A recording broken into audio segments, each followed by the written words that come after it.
Ертеде тоғай жанындағы әдемі бір үйшікте ата мен әже өмір сүріпті. Кемпір, қарным ашқандай болды. Бауырсақ пісіріп берсең жақсы болар еді. Жарайды. Қазір қамбадан ұн қарайын. Әже қамбадан әкелген ұнымен қамыр илеп, бауырсақ жасамақ болады. Достар, айтыңдаршы, бөлмеде кімдер бар? Неше адам бар? Бірінші ата, және екінші әже. Кемпір бауырсақты суысын деп терезе жақтауына қояды. Ал бауырсақ жай жатпаймын деп орманға қашып кетеді. Бауырсақ домаланып келе жатса, алдынан кім шықты? Я, әрине бұл қоян. Бауырсақ, мен сені жеймін. Мені жемеш қоян, мен саған ән айтып беремін. Атадан да құтылдым, әжеден де сытылдым. Қоян, сенен құтылу қиын емес маған бұл. Осылай бауырсақ айласын асырып кетеді. Қоян аңқау артта қала береді. Ой балалар, қараңдаршы, бұл кім? Өзі сұр түсті, тістері ұзын. Я, достар, Дұрыс таптыңдар, бұл қасқыр. Енді бауырсақ жолда қасқырды жолықтырады. Қасқыр бауырсақты жемек болады. Ал бауырсақ құтылып кету үшін былай ән айтып береді. Атамнан да құтылдым, әжемнен де сытылдым. Қояннан да құтылдым, енді сенен де сытылам. Қараңдаршы, тағы бір аң келе жатыр. Өзі үлкен әрі маймақ. Бұл кім екен?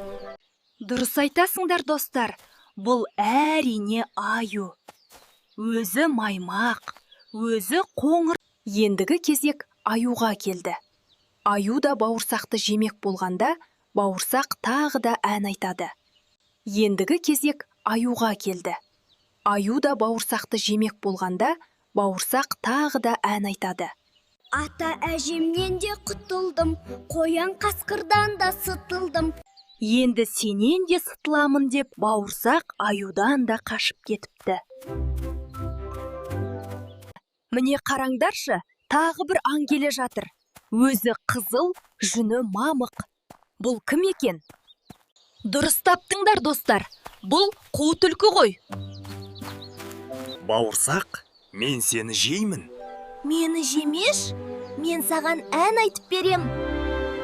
Ата әжемнен де құтылдым, қоян қасқырдан да сытылдым. Аюдан да құтылдым, енді сенен де сытыламын. Бауырсақ әнін айтып қашып кетпек болғанда, түлкі қулық жасайды. Құлағым естімейді деп алдайды. Айласын асырған түлкі бауырсақты тұмсығына отырғызып, одан әрі ап етіп жеп қояды. Міне достар, бүгін біз аңдармен таныстық және санауды үйрендік. Сонымен біз ертегіден неше аңды көрдік? Қане санайықшы? 1, 2, 3, 4. Қандай аңдармен таныстық? Қараңдаршы. Қоян, түлкі, аю, қасқыр. Біз бүгін ата және әже деп айтып үйрен. Достар, бүгін ертегі тыңдап сандармен таныстық. Келесі ертегімізде түстермен танысамыз. Келесі кездескенше достар.